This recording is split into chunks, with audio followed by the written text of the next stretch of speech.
Okay, so we are continuing. We're continuing on what we did yesterday and Monday, which is exploring this question of what the Rambam intended the Mishneh Torah to do.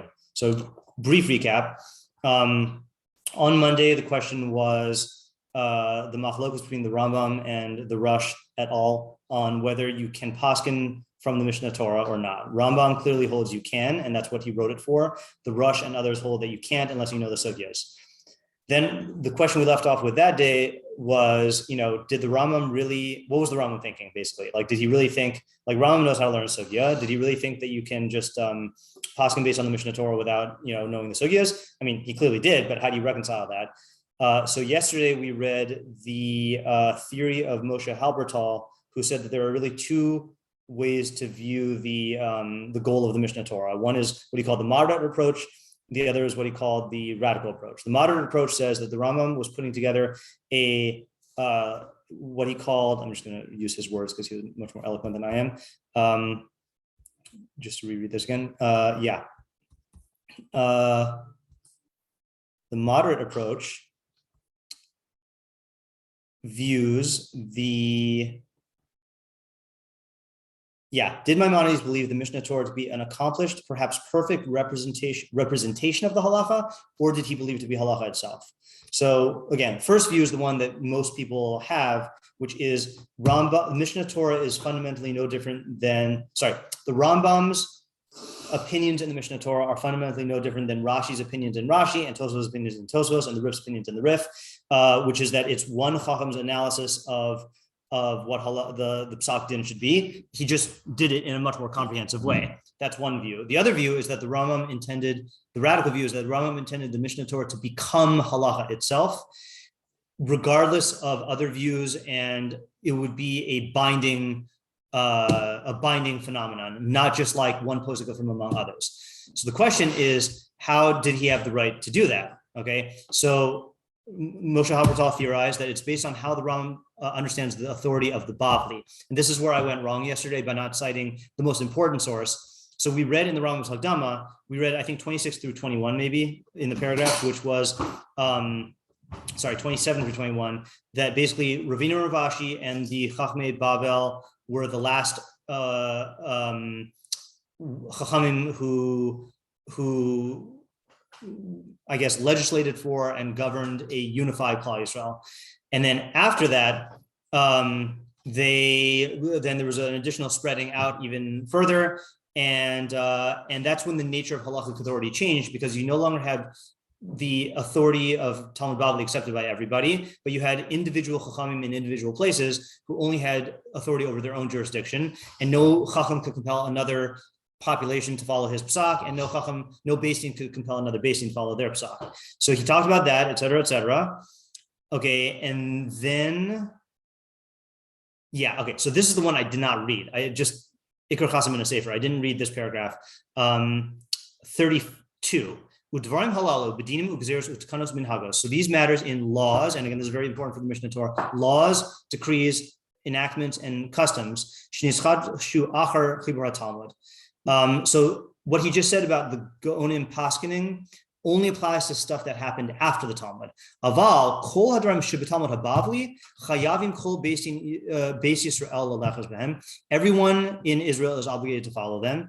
V'kofin kol ir v'ir v'chol medina linhog b'chol haminhagos shenahgu chachamim shebetalmud. And we force every city and every area, every province to behave in accordance with all the minhagim that were enacted by the chachamim in Talmud, of Talmud Bavli, v'ligzor gzerosam v'lalechas b'takanasam, and to follow their gzeros and to follow their decrees. Why? Now, this is the reasoning, and this is the linchpin that makes the Mishneh Torah vision possible. Hoyil v'chol osan advarim shebetalmud hiskimu aleim kol Yisrael. Since all the things in the Talmud were agreed upon by all of Israel, again, those four verbs. Those chachamim who established or decreed or enacted or paskined din, v'lamdu shamishpat kahu, and learned that the mishpat, that the emergent law is such, him kol chachmei Yisrael uruban. That's the entirety of Israel or the majority of them. This is actually important regarding the question you asked yesterday. I don't know what the question I'm thinking of, but I feel like you asked it. Yeah. About the fact that they use Shalom Mishol in Cairo. Maybe, yeah. V'him sheshamu. I'll state my implication in a second. V'him sheshamu hakabala beikari haTorah kula ish mipi ish ad Moshe, and they're the ones who heard the received tradition in the fundamentals of Torah, ish mipi ish to Moshe Rabbeinu. Okay, so hold on just a second. Yeah. So that's the key, right? Which is that since all or most of Yisrael agreed upon them, agreed upon Bavli, so then we can compel people to follow it. And according to Halbertal, that's what the Rambam aspired.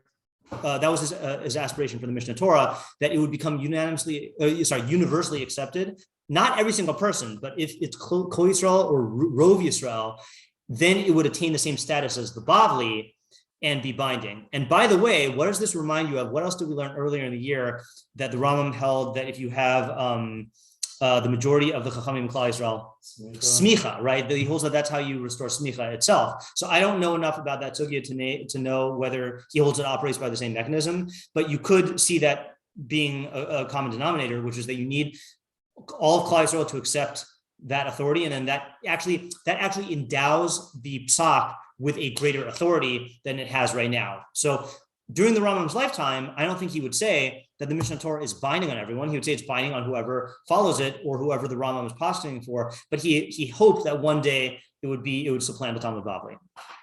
I think it's Fardim hold the Shulchan Aruch with binding. Right. So that's the other question that someone asked yesterday about at what point did the ship sail? So I said yesterday, I think the ship has sailed once now that like Rov Klal Yisrael accepts the Shulchan Aruch with the Ramah, or what if you're Sephardic is just the Shulchan Aruch, as the binding halacha of Klal Yisrael. Yeah. When you say Shulchan Aruch or Ramah, that's two different shitas. Well, no. So the Ramah, the Ramah endorses everything that the Shulchan Aruch holds by, unless the Ramah writes a Haggah. So really, it's the Mechaber who is who's passing for everyone. Yeah, sometimes the Mechaber will bring down multiple shitos, but there are rules about like when he says yesh omrim or when he brings down two shitos or which one you follow. But yeah. Still, that's like saying that wasn't even because that'd be like saying since most people don't argue on this point, therefore it's the Vali halacha for everyone. No. Since most people have accepted that the halacha l'maaseh lo follow is going to emanate from the Shulchan Aruch, or Shulchan Aruch plus the Ramah, and that is factually true. Factually it's true. Yeah. Factually true. Just confusing. At what point, like, what are you saying? Shulchan Aruch and Ramah same things as your one coherent thing? No, I'm saying that everyone does it from the Mechaber, and Ashkenazim follow Mechaber plus the Ramah. What's complicated? And it's just Ashkenazim not following the Mechaber. No. They're following the Mechaber in all those areas where the Ramah doesn't paskin, against him. The vast majority of halachos, the Ramah does not say that the Shulchan Aruch is wrong, right? The vast majority of halachos then are, you have the Mechaber, and then the Ramah brings down the psak of Minhagi Ashkenaz. So like that one work, the Shulchan Aruch with the Mappa, right, is it's no different than when the Rambam brings down. Sometimes Rambam will bring down the Gaonim and override them, and sometimes he'll bring down the Gaonim and have it as a valid shita. Or let's say like I can't think of an example offhand, but when he does that, that's not a contradiction to say, oh, it's the Rambam plus the Gaonim. Like, it's the Rambam, and like one of the shitos that he's validating is the Gaonim. So I don't see the problem. It's one book, So it's just like it's two separate books. The other one, the Mappa is written on the Mechaber, right? And he deliberately made that decision to not write his own book because he didn't want this problem. So the rule is Ashkenazim follow the. Okay, tell me this: what if the Ramah wrote a book and he verbatim copied down everything that the Shulchan Aruch wrote, and then included the Haggah? Would you be okay with that? Oh, yeah, it's not. Because then it's all from the Ramah. Sure. So that's essentially what the Shulchan Aruch and the Ramah is. It's just still Ashkenazim docks of the authority of the Chaver. Okay, we're gonna go around circles. All right, you understand what I'm saying, Yosef? The other Yosef? Okay. You understand what I'm saying? Okay, you can think about it. Okay, yeah, it's the Mechaber saying I agree with everything that it's the Ramah saying I agree with the Mechaber. But for Ashkenazim who have always followed these different minhagim ever since they came into existence, and it's different psak, then this is what we follow. So and if you wrote a book that's identical but just took off the name Mechaber, then that's what we would say the Ashkenazim follow. So it's the same thing. Okay. So that was the important point I forgot to bring up yesterday. Okay, so then we ended off with the other question, which is in you want to look here on page 184, which I did twice by mistake. Yeah, 184. Okay, so then he says basically this is what the Rambam held when it came to psak. But the question is, what did the Rambam envision for learning? Okay, and he said. I'm just going to read this again just to rev into it. There are then two entirely different ways of understanding the Mishneh Torah as a composition, a more moderate one that sees it as an accomplished representation of the halacha, and a more radical and daring one that sees it as the halacha itself. The distinction between those views can be taken a step further by taking account of an additional component, no less important with regard to Maimonides' perception of his work, the status of halachic literature predating the Mishneh Torah, now that the Mishneh Torah has been written. Is Mishneh Torah a summing up of that earlier literature or a replacement for it? Central to the question is an understanding of the reason Maimonides gives for naming his book Mishneh Torah, literally representation of Torah. A person who first reads the written law and then this compilation will know from it the whole of the oral law without having occasion to consult any other book between them.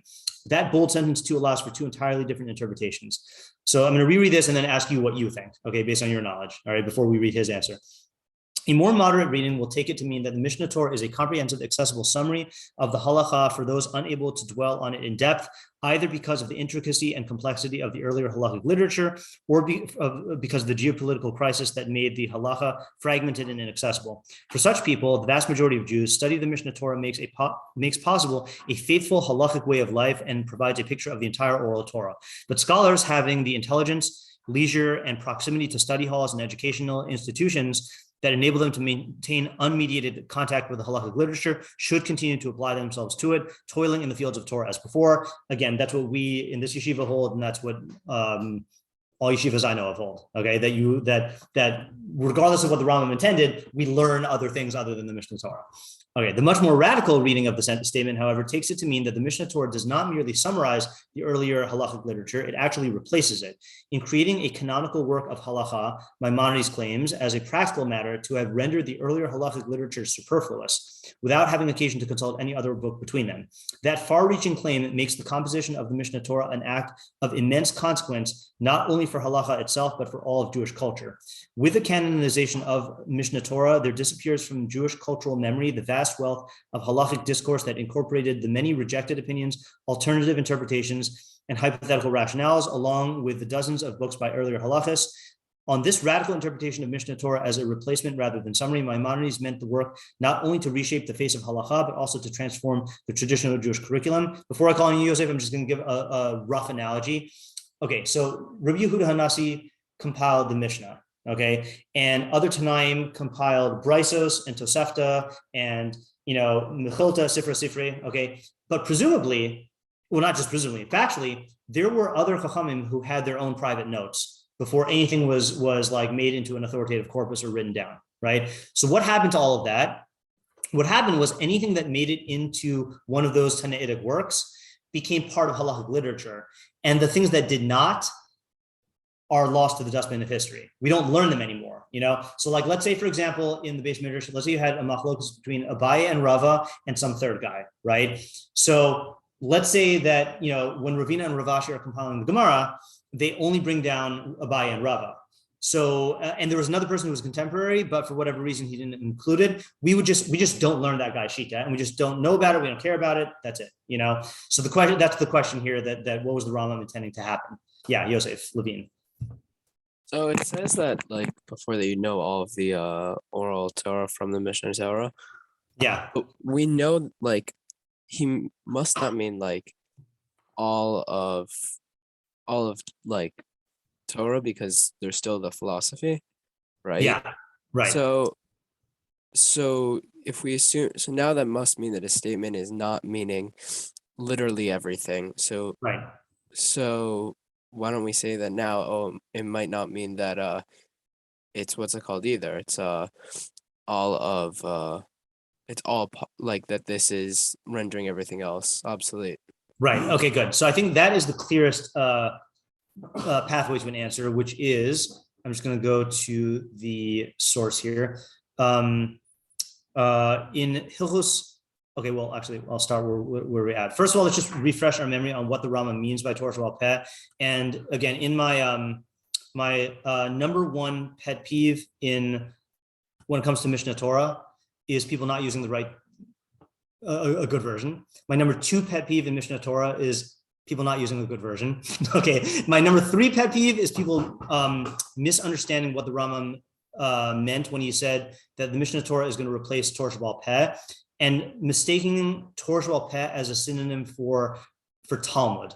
Okay, so because he says that again, it's just so you can see it inside, even though Halbertal brought it down. Yeah. Lefisha Adam Kore Torah B'chsav Tchila v'Achra Kore Bazev Yodea Mimena Kol Torah Sheba'al Peh Kula. So a person reads this Torah B'chsav first, then this, and knows Torah Sheba'al Peh in its entirety. Ve'ino tzarich likro sefer achar b'neim. He doesn't need to read any books in between. But then you got to remember at the very beginning, he defines what he means by Torah Sheba'al Peh, which is Kol mitzvot shnitnu lo Moshe b'Sinai b'Ferusha nitnu. All the mitzvahs given to Moshe at Sinai were given with their explanation. Shneimar ve'etan halacha es luchos ha'evan v'atorah v'mitzvah. I will give you the stone tablets and the Torah and the mitzvah. Torah zo Torah b'chsav, u'mitzvah ze perusha. Torah is Torah b'chsav, mitzvah is its perush. V'tzivanu la'asos ha'torah al pi ha'mitzvah. And we are commanded to do the Torah according to the mitzvah. U'mitzvah zo hi ha'nikras Torah Sheba'al Peh. And this mitzvah is called Torah Sheba'al Peh. So one definition of Torah Sheba'al Peh that we know he's using is how to implement the teachings of Torah b'chsav. So that's why in Rambam lingo, Torah Sheba'al Peh is often synonymous with the dinim. Okay, because dinim means the practical implementation of Torah b'chsav. Okay. Secondly, though, the Rambam has in Hilchos Talmud Torah, Perek Aleph, Halacha Yud Aleph, the method of dividing your day, and he says, person is obligated to split his learning into thirds. Shlish b'Torah b'chsav, third in Torah b'chsav, which is Tanakh. Ushlish b'Torah Sheba'al Peh, which is Mishneh Torah, but he would also include Mishnah in that because Mishnah is a text of Torah Sheba'al Peh.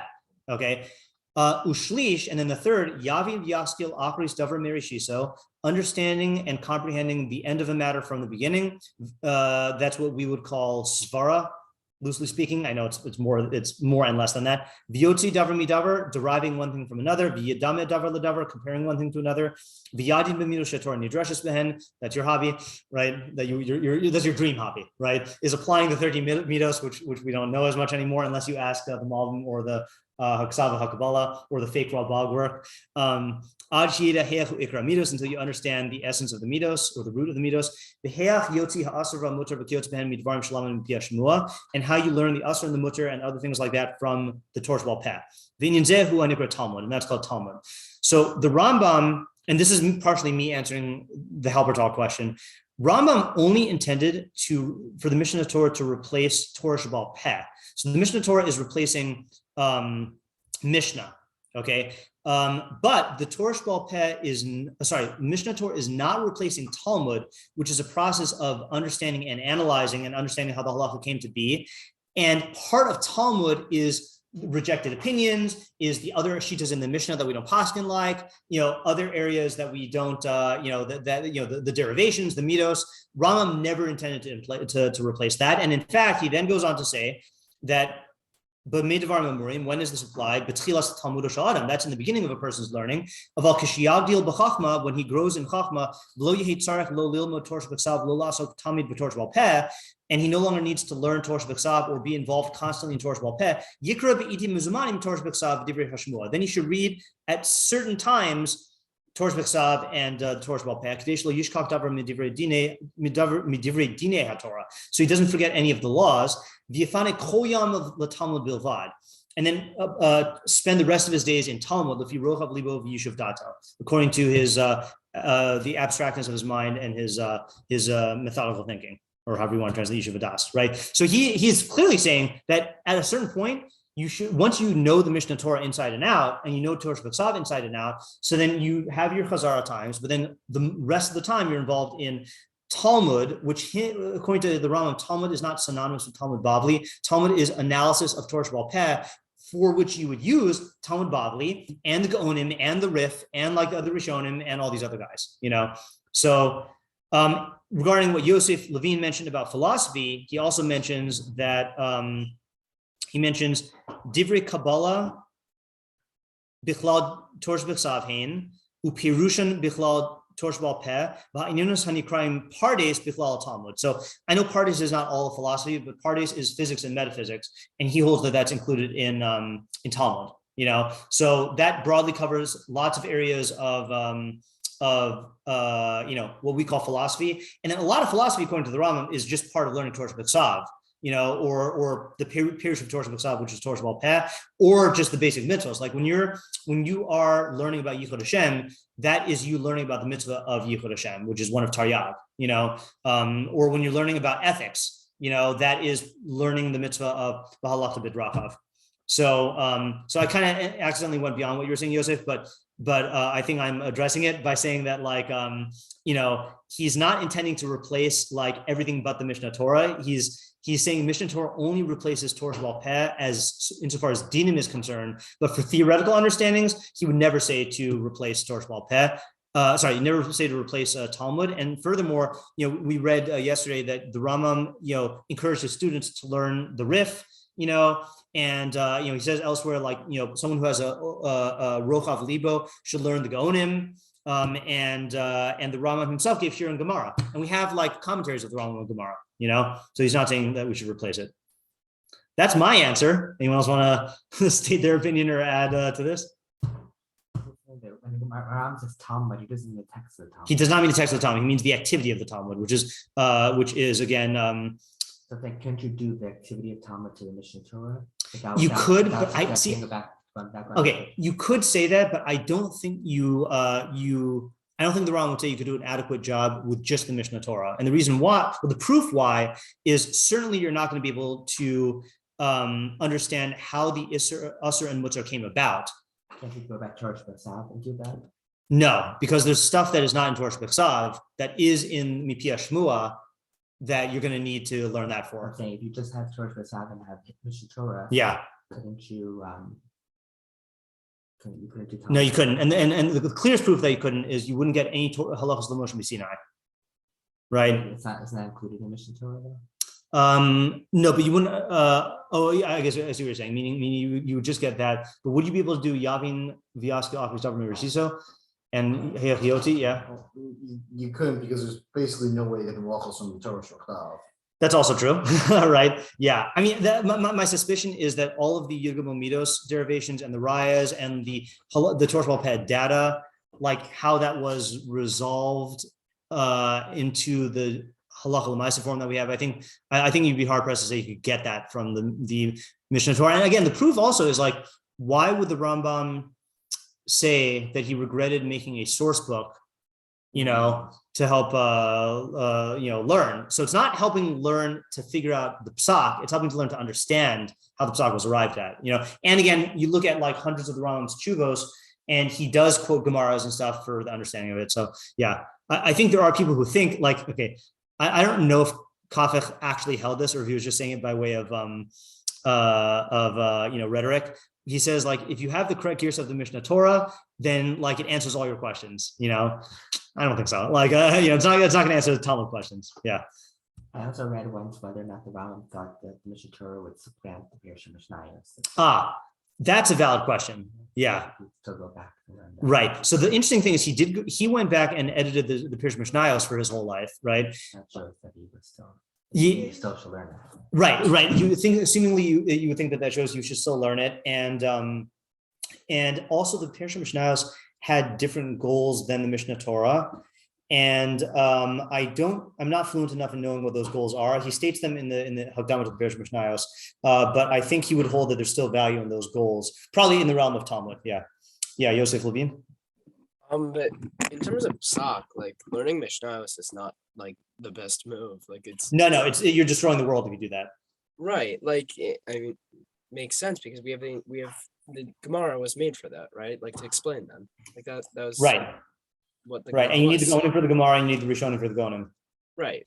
But so like the Parashah Hamishnayosh Hamishnayosh must not be this like can't be fall into the same category as the Mishneh Torah can. No, it's not. No, Because definitely not. it's the Mishnayos when it comes Yeah. to it. It's not Yeah.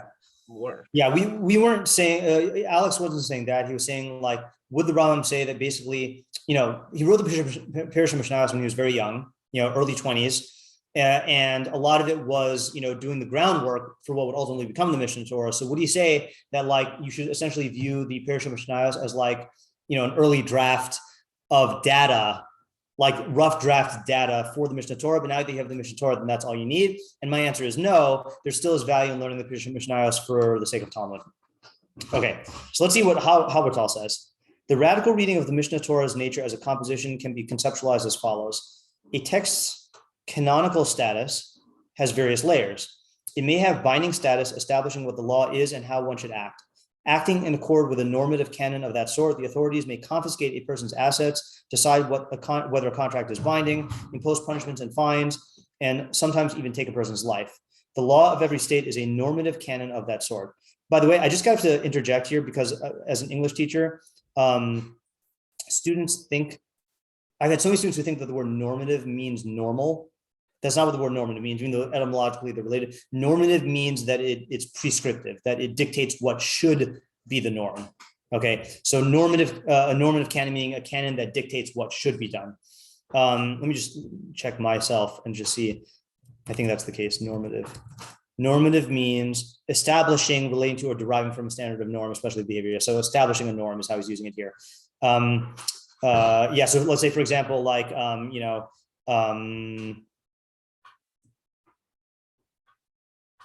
I'm blanking.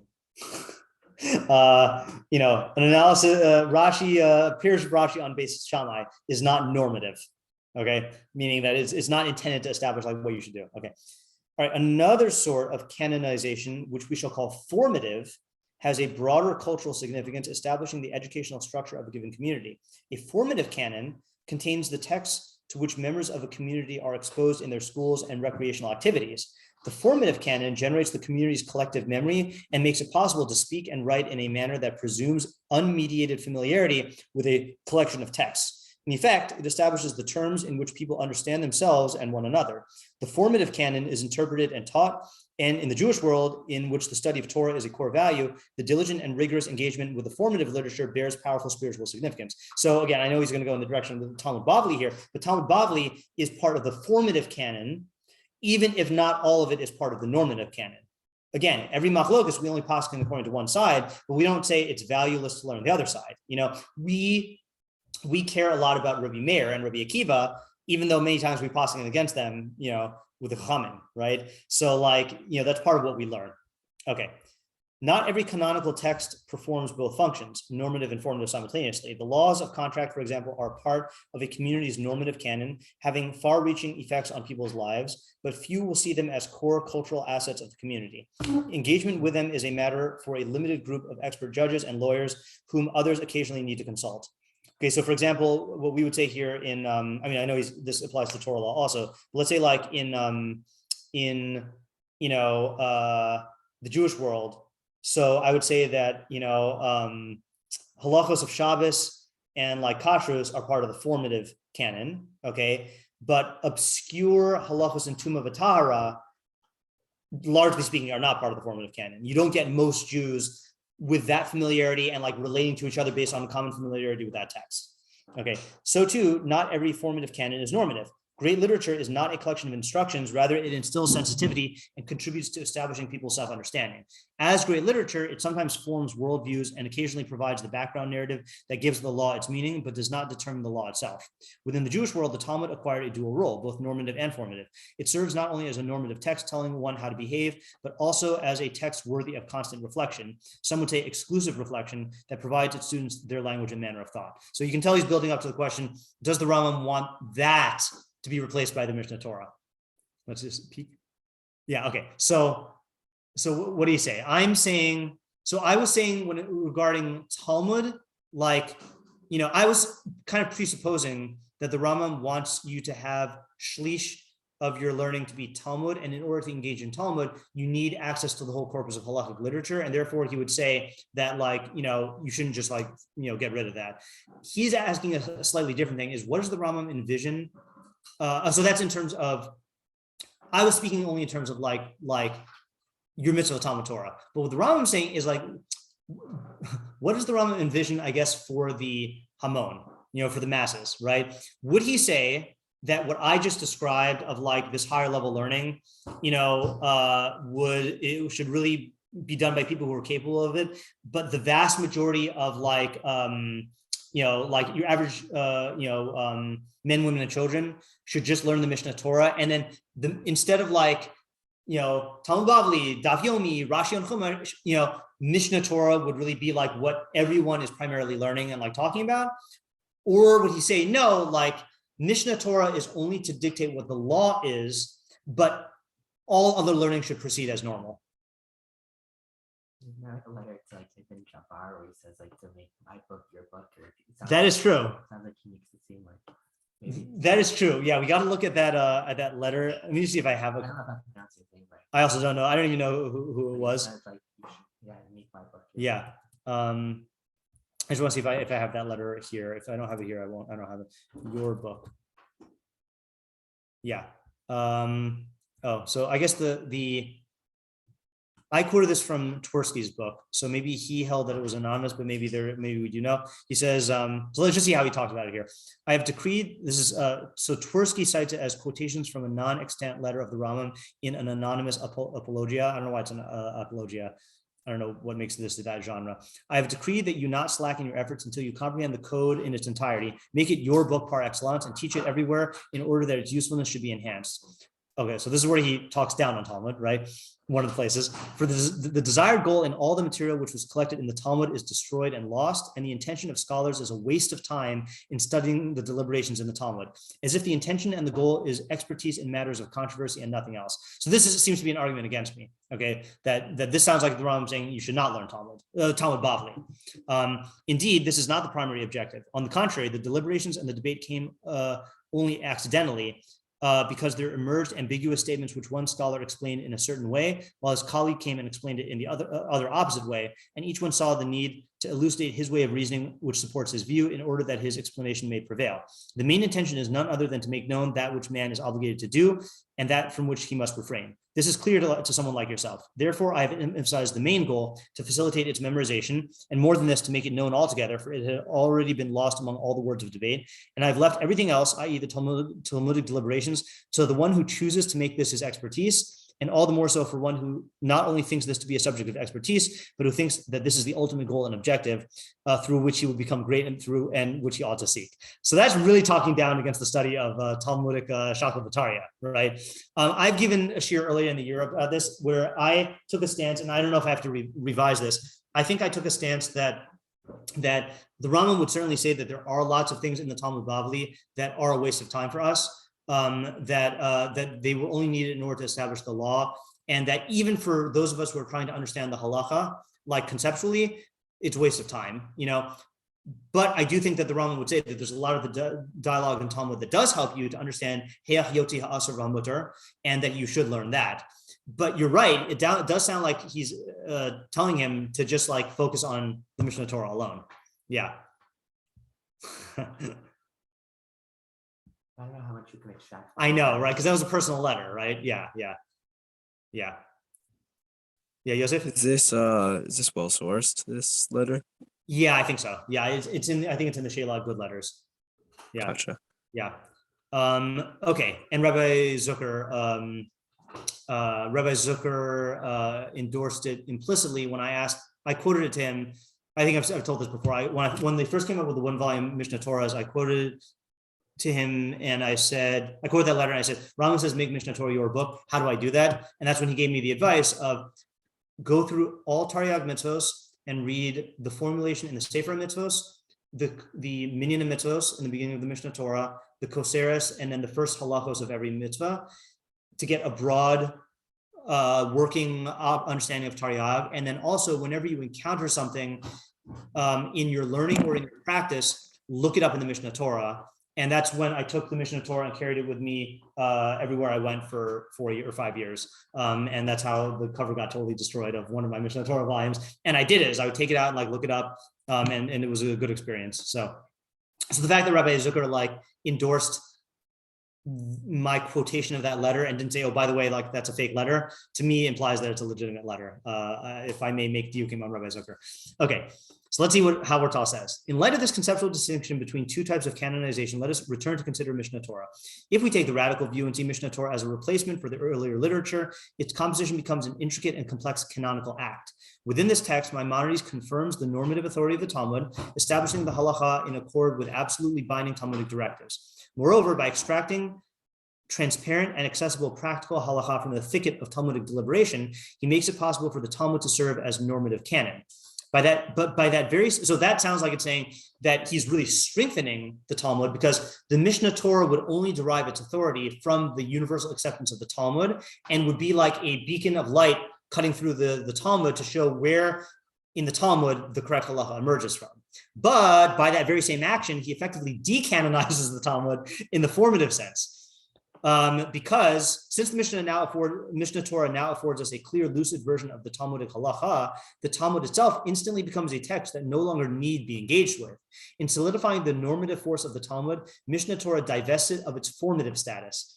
In this reading, the composition of Mishneh Torah is not simply a reorganization of the halacha, it is an action pregnant with meaning for the character of Jewish culture overall. So just to say that in my own words, right? He's saying, by saying Mishneh Torah is the normative perush on the Talmud, so that solidifies the Talmud's normative canonical status, and therefore thumbs up.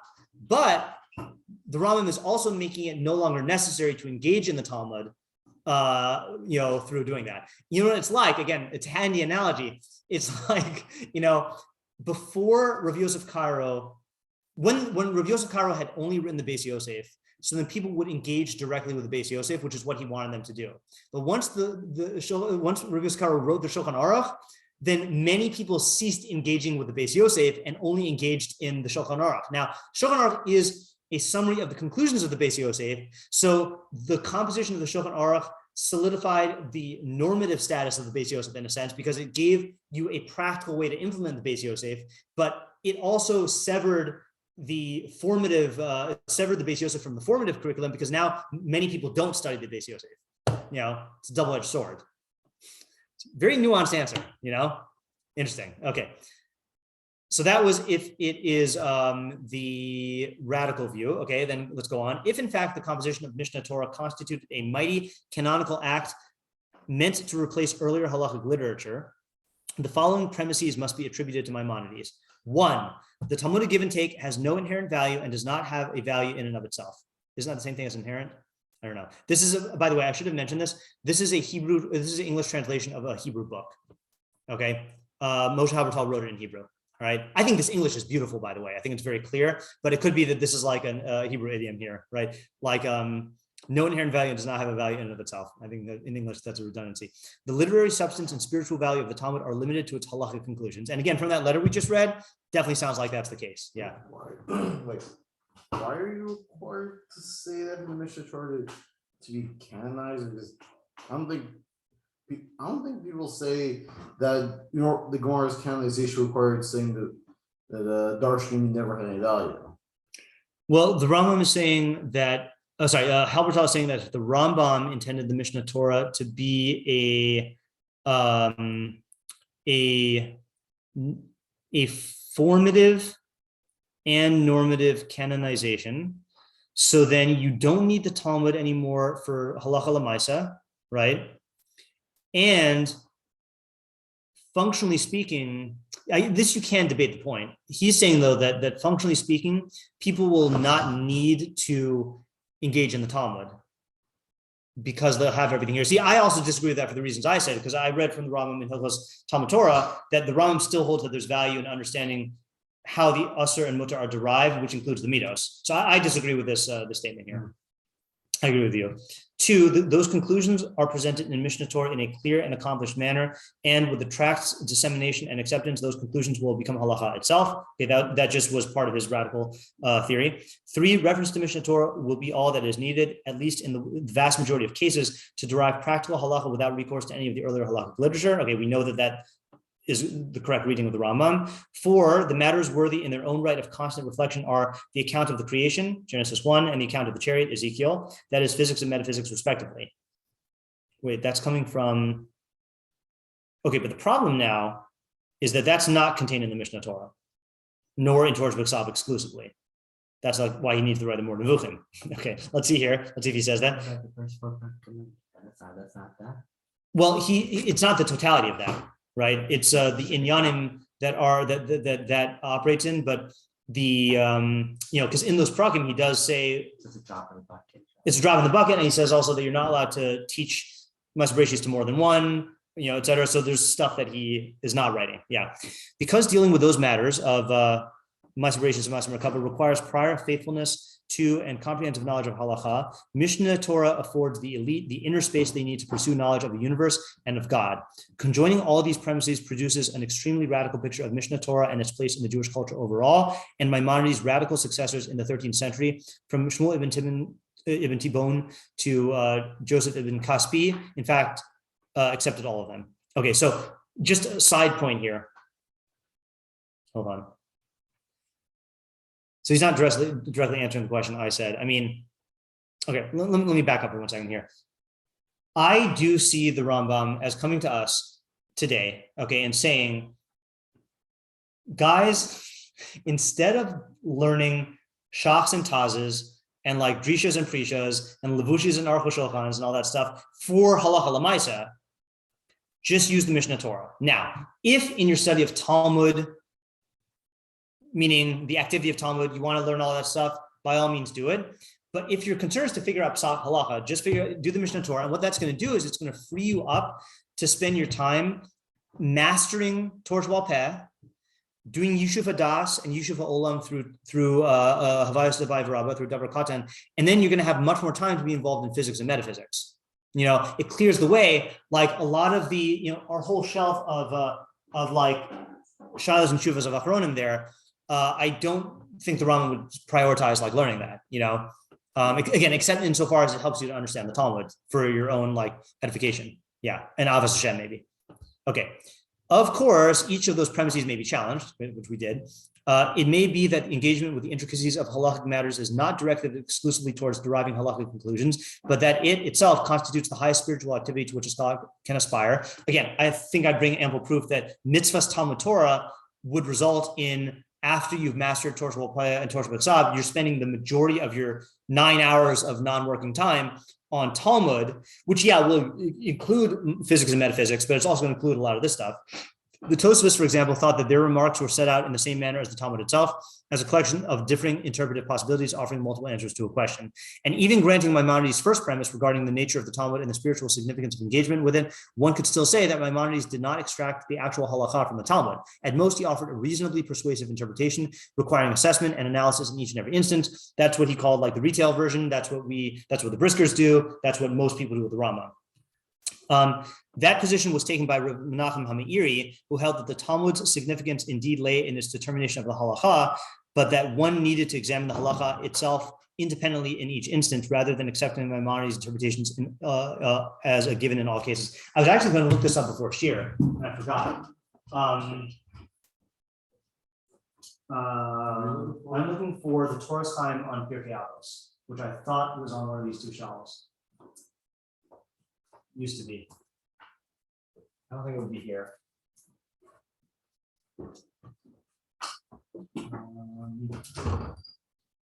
Could be that someone put them with the rest of the Avos. Oh, here they are. Got it. Yeah. Okay.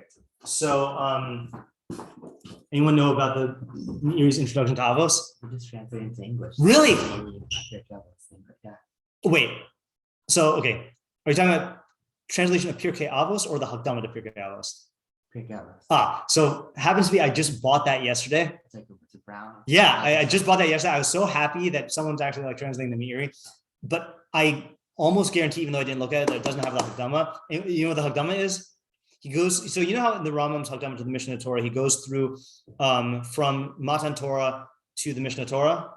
So he goes through everything from Adam Harishon to his day, okay? And in detail, in tremendous detail. I think he tries to list all of the Tanaim and Amoraim who are ever quoted, and then writes biographical information like as needed, and then says what the contributions are by each of like the Rishonim and like Gaonim and Rishonim. So it is just to show you how long it is. Rashi's the greatest appear.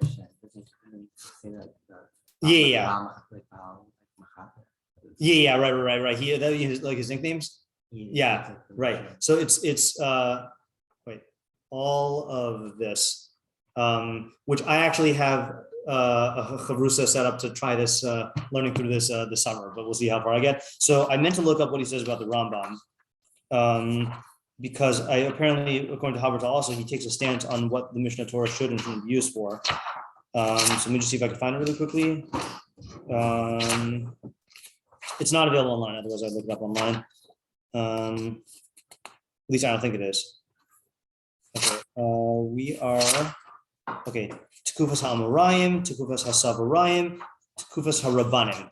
Okay, that's probably where we're at. Ben Chananel, the Rif, more Rif, Rashi, Ravid, Rabbeinu Nisim, Rabbeinu Moshe ibn Maimon.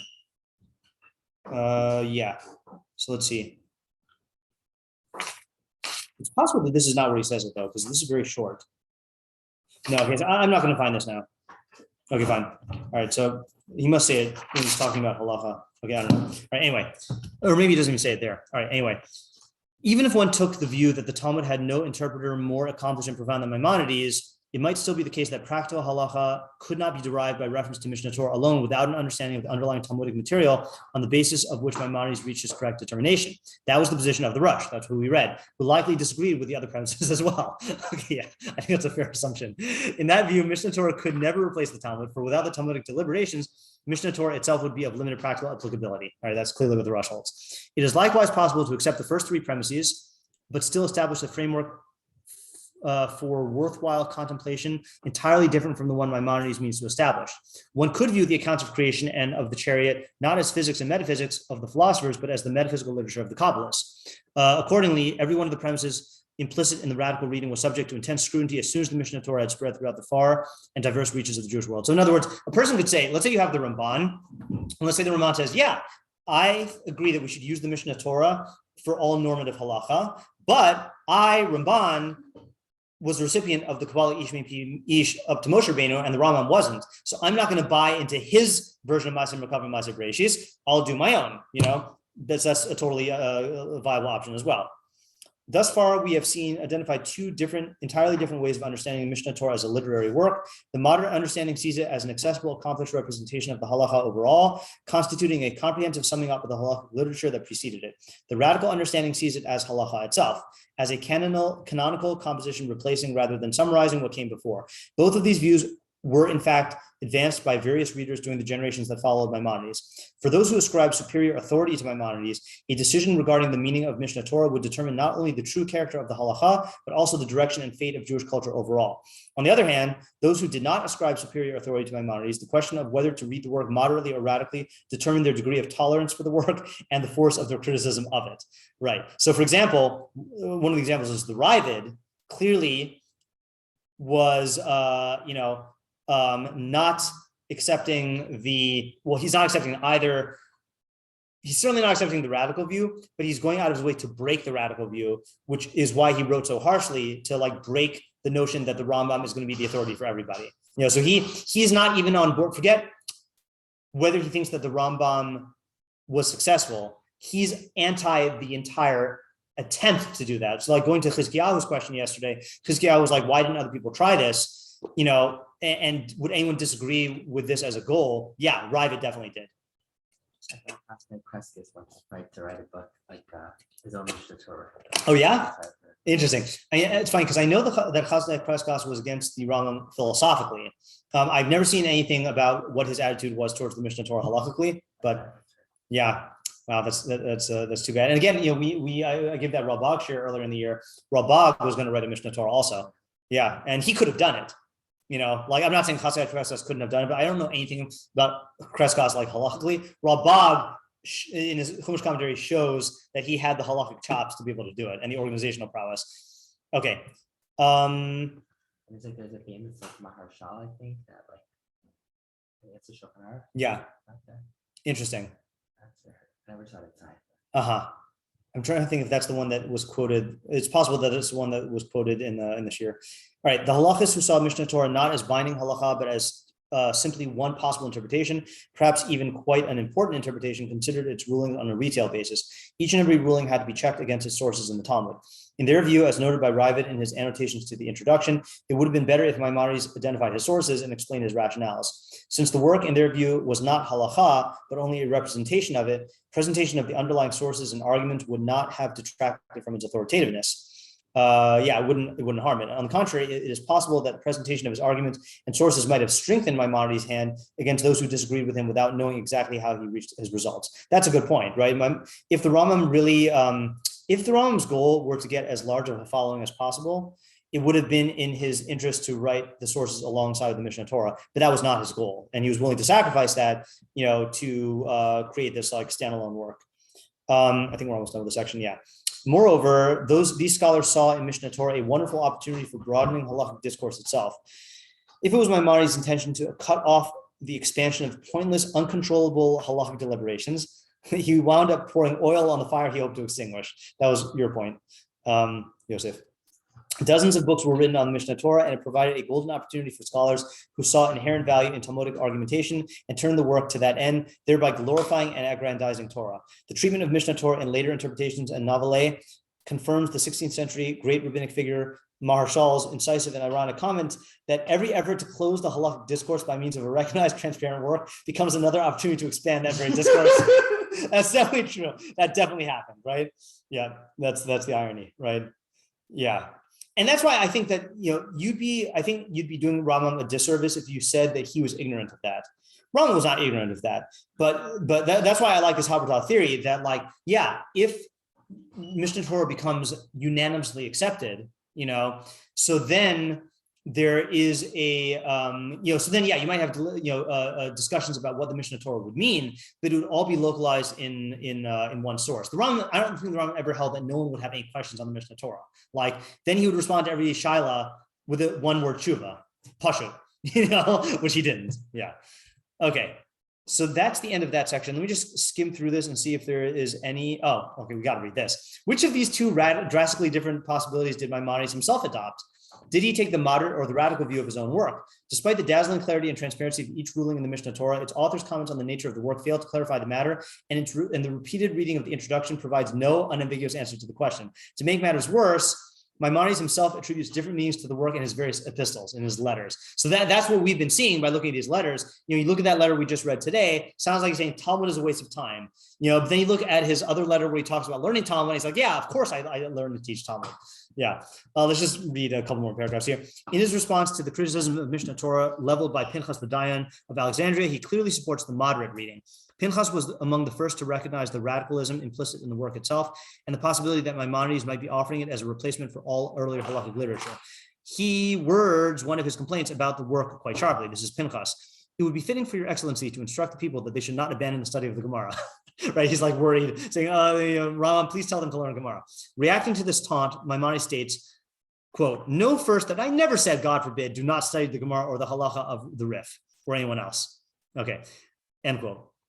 After describing the curriculum in his study hall, which includes broad engagement with the Rif's halachot, as well as study of the Talmudic tractates, Maimonides returns to the point and emphasizes in a grieved tone, did I command or even think of burning all the books that preceded my treatise? Did I not say explicitly at the outset of my treatise that I composed it only because of the impatience for those who cannot probe the depths of Talmud and understand in that manner what is forbidden and what is permitted? And I wrote at length on the matter. And in fact, Maimonides rejects any possibility of a radical reading of his composition. He had no intention of making earlier halakhic literature irrelevant, and the entire work is intended only for one who lacks the patience to study halacha more deeply. In reaction to Pinchas, Maimonides refers to his comments in the introduction, interpreting them in light of the moderate understanding of the Mishneh Torah's character. Such a reading of the introduction is entirely possible. Nowhere in the introduction did Maimonides argue that earlier halachic literature should be suppressed, and he treated his compilation as a response to a complex literary environment and a state of historical crisis. One could even argue that his observation regarding the sufficiency of written law and Mishneh Torah, quote, without having occasion to consult any other book between them, refers only to a person of limited intellect and time. Okay, that's fair. And yet, despite all this, nowhere in the introduction did Maimonides explicitly adopt the contrary position. Given the significance of the possible misreading, it would have been better had Maimonides clarified the matter in his introduction, as Pinchas wanted him to do. In any case, if we had nothing to go on other than the introduction and the letter to Pinchas the judge, we could say that the moderate reading clearly was the one intended by Maimonides, and that the radical interpretation was ruled out by his own clarification of the matter. Maimonides comments in a similar vein in his essay on resurrection. Quote, when I concentrated on a compilation of the law of the Torah and an exposition of its statutes, my object was to find favor with God, not to look forward to honor or reward from people. I wished to the best of my ability to provide guidance, understanding, and comprehension to whomever is not qualified to grasp the teachings of the scholars of the law who lived before me. I'm just going to skim to see where he brings a raya for the radical reading.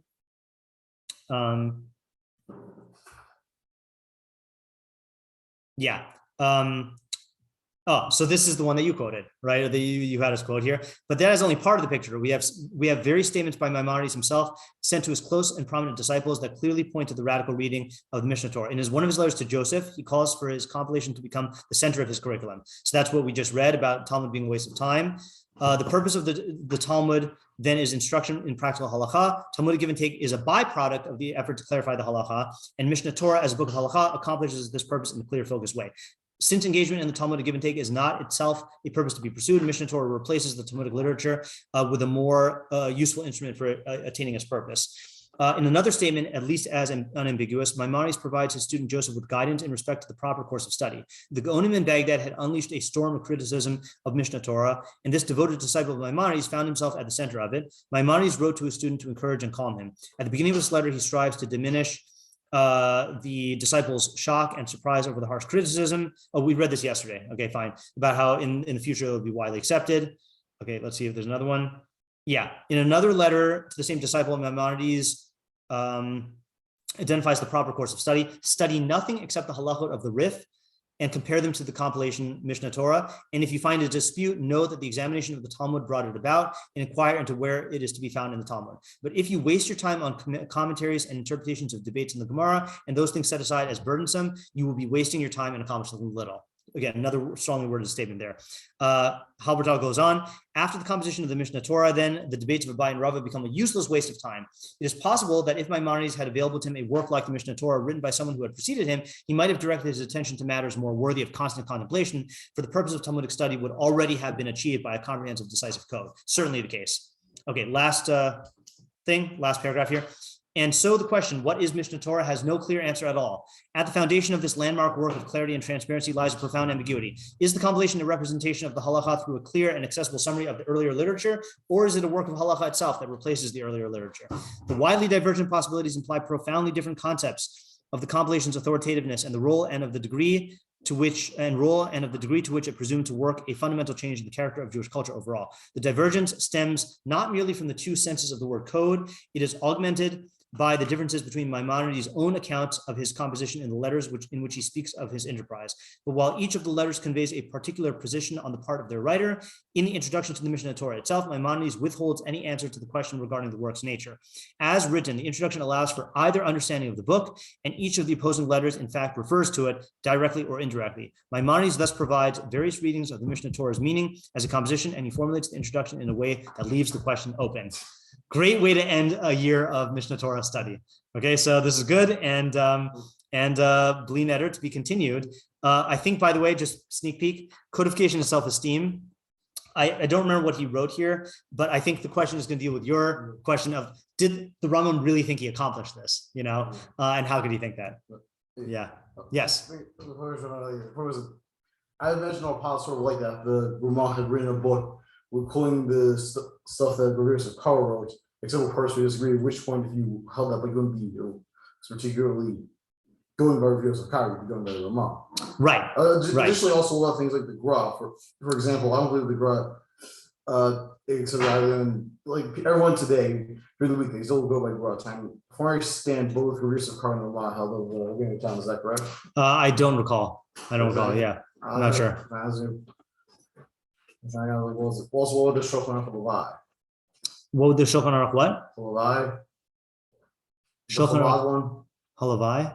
What was the name for the Chabad Shulchan? Oh, Shulchan Aruch Harav. Oh, Shulchan Aruch. Yeah, right. Is that just? I don't know enough about what that is to say that, but again, like even the Shulchan Aruch Harav is essentially just reformatting the Shulchan Aruch, but with the psak of Chabad Hasidus. This hold by either the use of cardinal in every single case. Not in every single case, yeah, So, but I don't think that matters though. I don't, If you're like, what's the need to say it's authoritative? If you have lots of people who will in many cases disagree with it. I mean, I think like if you like ask halakhic authorities, they'd say that like you either have to be in line with the psak of the mechaber or the Ramah, and I don't know what Chabad Chassidim do in terms of like if they have a shita that's not either one of those or if it's just additional chumras and stuff. I really don't know. Yeah. All right, let's stop here for today. Thank you so much. Thank you. You follow my stuff, so you'll see if I give any shiurim over the summer. But for now, a break. Gotcha. Yeah. All right. See you later. See ya. Bye.